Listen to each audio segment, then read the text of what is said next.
WK2FM, world knowledge to free minds, and you're behind at the same time. WK2FM, world knowledge to free minds, and you're behind at the same time. I'm Khamisi Fox, the MC, the master of ceremony, the mic controller, moving this crowd. Yeah, you know what time it is.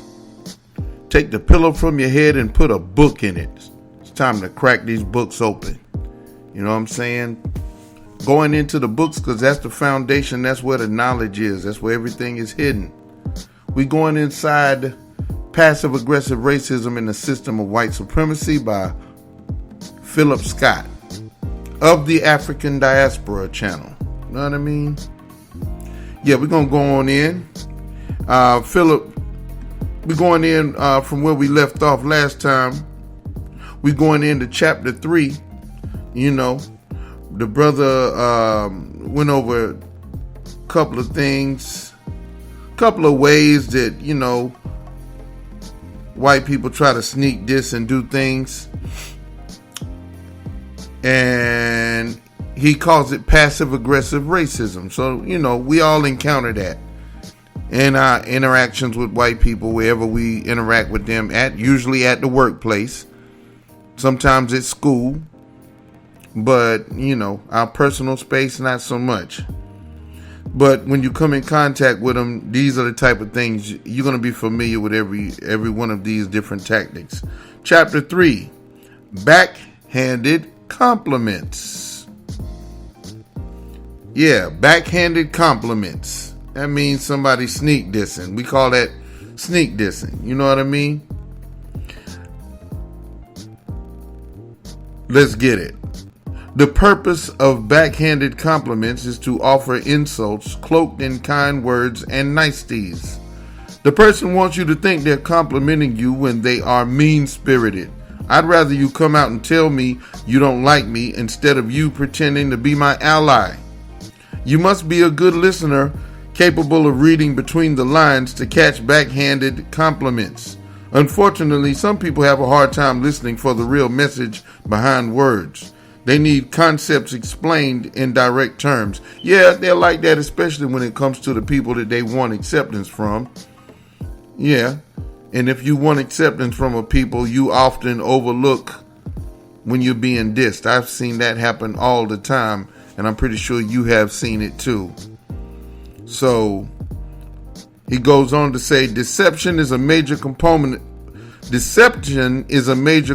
of white supremacy and is one of the main reasons it is ingrained in American society.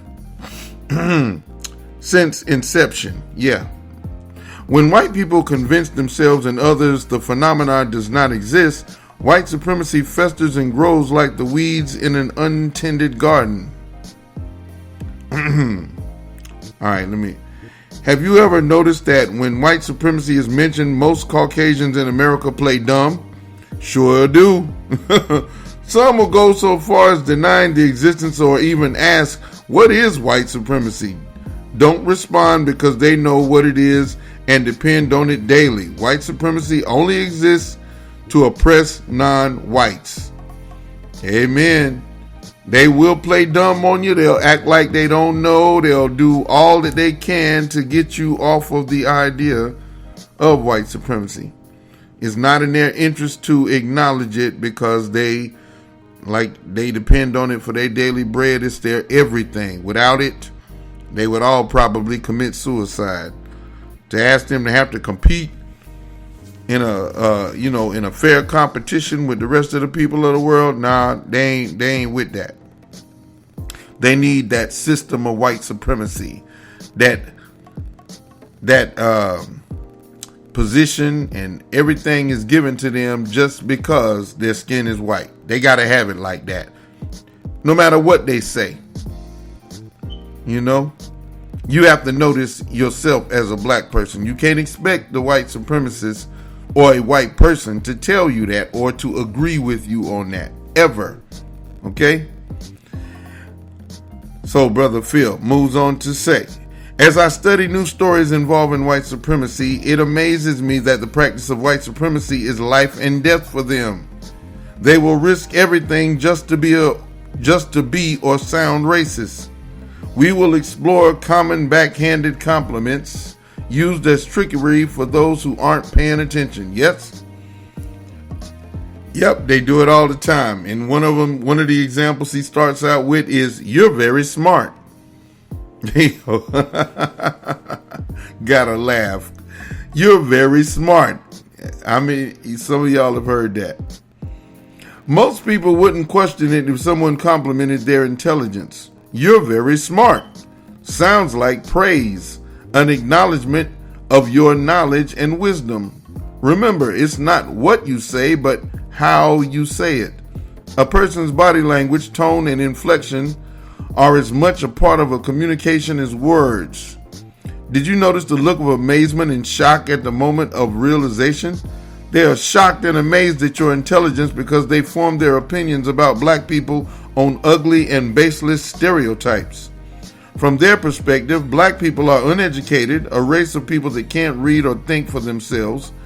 Believing this solidifies their position of superiority. Racists use the IQ test as the holy grail of intelligence. Even though none of them post their IQ scores, they claim to have a high IQ. I've learned to flip that on them to the point it's a joke on my YouTube channel. When they claim to have a high IQ, we all laugh. Then we walk them through all the things wrong with the country and themselves. We inform them that the high IQ isn't working out too well for them or the country. Even the backwoods type racists feels they're smarter than black people. I remember when I had a conversation with one of them about politics as I broke down dog whistle politics and mentioned the revelations of Lee Atwater to this white guy. He listened in shock and amazement, saying, "You're very smart. I don't let people get away with saying that to me." I asked, "Am I not supposed to be smart?" He was dumbfounded. Of course, he backtracked saying, "I didn't mean anything by it. I just don't hear too many black people speaking in the manner you spoke." Yeah, especially when you if you're the type of black person that's going to correct them and check them, they're going to do that. I don't even know if they can help it because they expect you to be dumb. So they say, "You're smart. Gee, you're a Negro who can read. Gee whiz, you can think a little bit for a Negro." Yeah, backhanded compliments, backhanded compliments, which sometimes might deserve a backhand. But anyway, Phil goes on to say this: "Like the white man I discussed politics with, many Caucasians stick with stereotypes like a rat on a glue trap because they need someone to be less than them, and they can rely on the media to report propaganda that destroys black intelligence and humanity daily. Hollywood loves to show black people in stereotypical television and film roles. Because of self-segregation and little interaction with black people, many white people have no real-world experience with how black people and other people of color live." I want to go back to something he said. This statement here, talking about the white supremacists, he says they need someone to be less than them, and they can rely on the media to report propaganda. All right, needing somebody to be less than them is something I wanted to focus on. And the reason, yes, of course, white supremacists need somebody to be less than them, and they have to stick to the stereotypes about black people being dumb in order for them to feel smart. Yes, they absolutely do this. The dumbest black person can see that, right? We see it when they're trying to position themselves, and that's all they do is try to position themselves as smart. As far as them actually being smart, not at all, not the case at all. It's all smoke and mirrors. It's all a big bluff. But I wanted to make this point. They need someone to be less than them. And the reason I want to point that out is because black people under white supremacy practice the same things. we need somebody to be less than us.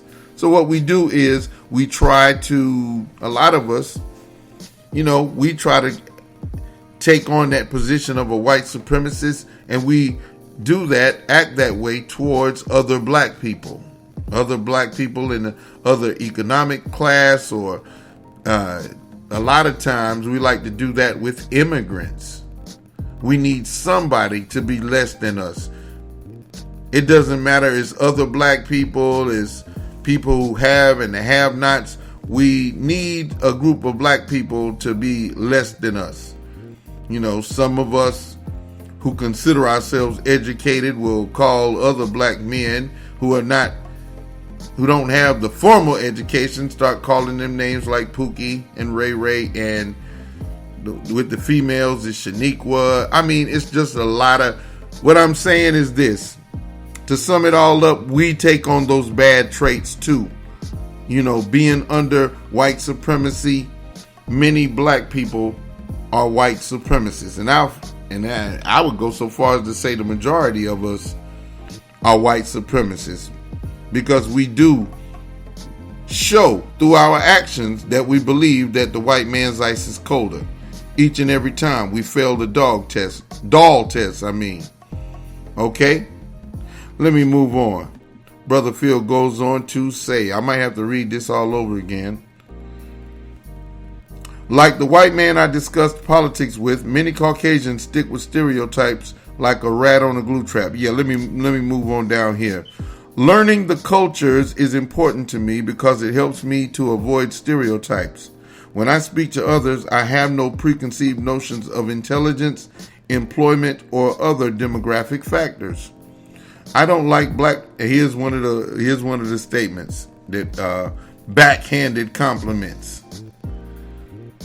Here we go. I didn't like black people much until I met you. Now that one there, like I said, that's a backhanded compliment that might deserve a backhand. But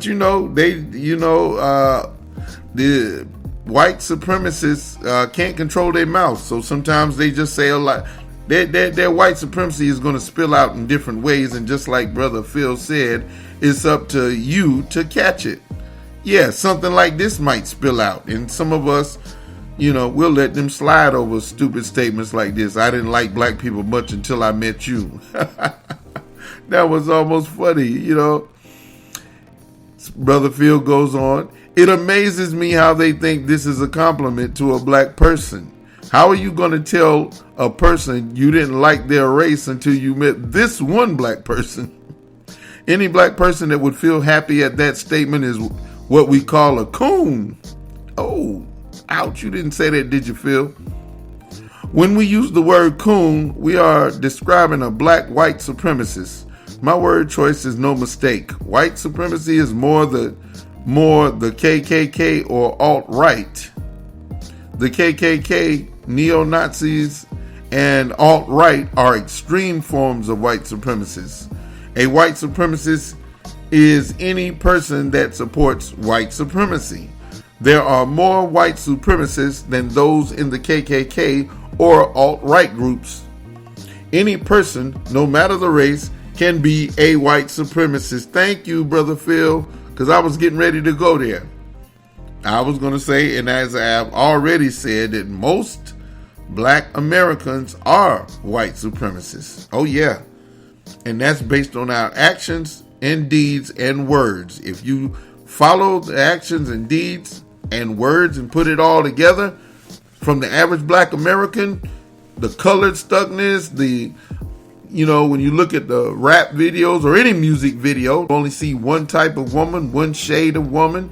All of these actions and more, plus the express, preference for lighter skin or, white even.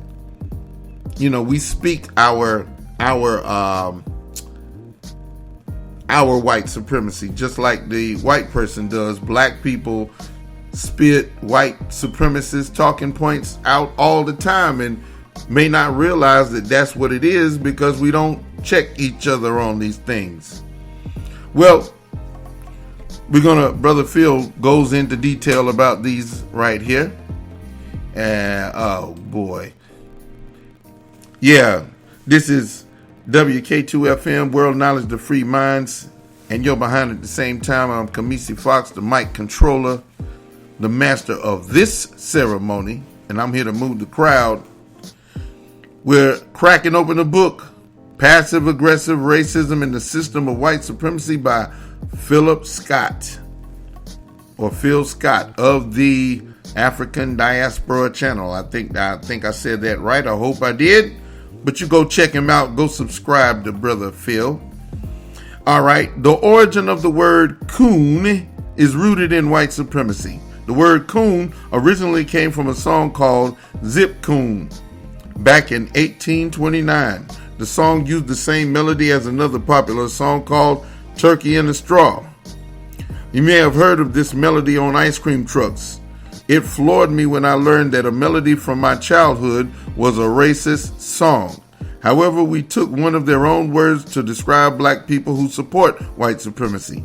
Most black people are not black white supremacists, so we had to use a term to call out those who look like us but aren't for us.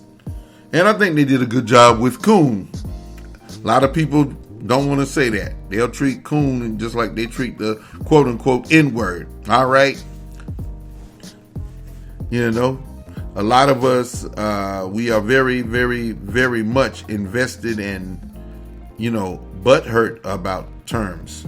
As terms have changed, as times change. Brother Phil goes on to say, we must understand the statement about not liking black people until they met this one black person is rooted in stereotype. The stereotype is all black people are evil, so be afraid of them. Many races have no legitimate reason to hate black people. Shit, none of them have a legitimate reason.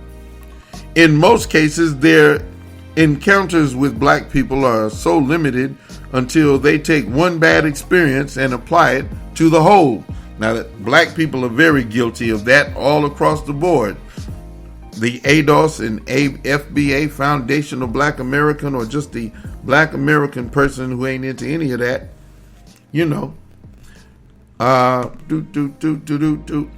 we practice these things against each other, We practice these things against other black people. All right, let me move it on. We act just, the word for them is Negro peons. You know what I mean? Negro peons. We must understand a sad truth. Racism and white supremacists teach their children the same values. No child comes into the world hating people for the color of their skin. Instead of giving a child a proper education, family values, and morality, they teach evil. It's not a child's fault that they learn hatred, but it's something we must deal with as a people. As black people, we are the experts in white supremacy because we've lived the oppression and terrorism for almost 500 years, and this is a fact. We are the most equipped to deal with this beast. We are the ones who are most equipped with the knowledge of free mind to identify, this beast, to shine the spotlight on them, so to speak. We cracking open the books right now, but sometimes we got to go some places we don't necessarily want to go, but we need to go there. All right, we cracking open the books, we extracting the knowledge, and we're adding commentary along the way. This is WK2FM. We mix information, education, and inspiration. And this is something I got from the late, great General Dr. Khalid Abdul Muhammad. Now, moving on. We must understand the statement about not liking black people until they met this one black person is rooted in stereotypes. No doubt. The stereotype is all black people are evil, so be afraid of them. Many races have no legitimate reason to hate black people. In fact, no. In most cases, their encounters with black people are so limited until they take one bad experience and apply it to the whole.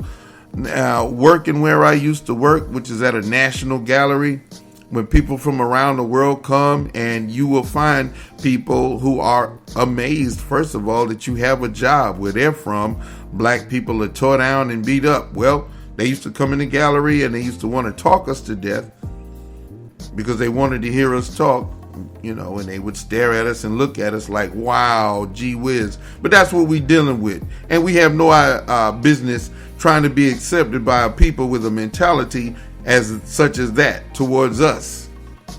So I think it's time for us to get on the good foot. Just go ahead and get on the good foot. Yeah. Let's see. I'm 20 minutes in. Didn't want to be long, but I had to be strong. This is not my night to do a marathon or anything strong like that. I am willing to cut it off at half an hour or even 20 minutes, 20 plus minutes, which is where we are right now. Yeah, and we're inside the book, Passive Aggressive Racism in a System of White Supremacy by Phil Scott. So, I didn't read that book, but I'm very familiar with this concept right here. Being affected. Let's see. Anyway. We must understand a sad truth. Racism and white supremacists teach their children the same values. No child comes into the world hating people for the color of their skin. Instead of giving a child a proper education, family values, and morality, they teach evil. It's not a child's fault they learned hatred, but it's something we must deal with as a people. As black people, we are the experts in white supremacy because we've lived the oppression and terrorism for almost 500 years. And yes, to the Africans and the immigrants and from the Caribbean, Africa, Brazil, and around the world, understand this: we are the ones who are best equipped to deal with this beast. We've done it before. We've fought them before. We're the black people, as they say, foundational black Americans. We're the ones who had nowhere to go. We had nowhere to run from our oppression. We could not swim back across the water, so we had to stand our ground and fight in America. That's what we had to do. So those who come here understand this. Either join up or show us something better. Show us an alternative. All right? These are not head trips. This is real life stuff I'm trying to pass on, because I know the value inside these books, and I know how reluctant we are. The TikTok generation, oh no, they're not going to crack open a book.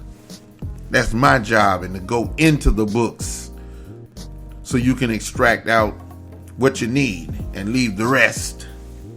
WK2FM, World Knowledge to Free Minds. Should I do another chapter?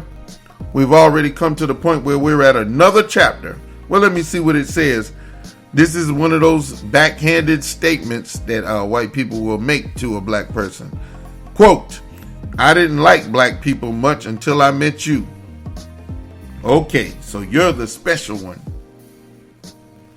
I'm sure we can't be that dumb as to go for that, for a statement like that. We cannot be. Who would hire somebody like that? Anyway, let me try to stay focused because it's late night. I'm up past my bedtime. Let me get it in. Should I read one more? No, let me just skip that. You speak very well. Let's get into some of these backhanded compliments. Wow, you make a lot of money. All right.